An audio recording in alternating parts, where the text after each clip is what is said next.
Niaje bro? Uko salama? Niko poa bana. Unajua kesha ni leo na Bishop amesema kila mtu asikose kufika kesha leo. Kesha? Sasa si utokee hivyo tuendanishe. Nimekaa kukuuliza kama usiku utakuwa. Usiku inafaa niende kesha. Kwani kuna nini? Nilikuwa nataka hiyo usiku siende pahali na kuja to have some fun. Babe, you actually ndil poa bana. The whole of the week hujanipea honey and milk. Sasa hakuna hata penye naenda, hata hiyo kesha siendi babe. Siendi babe. Usiku nitakuwa na kungoja kwa hamu na gamu. Siendi pali. Really?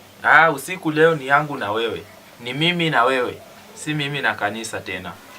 Bro, leo mchana nilivunjika mguu bana. Sasa sijui itakuwa aje. Tulivunjika mguu? Nilipata ajali mbaya sana bana. Sasa utakam? Sasa si tufanye tu next Friday nitakuwa tu. Sawa basi. Acha mimi niende hivyo. Nimeumia vibaya sana bana. Okay, asante.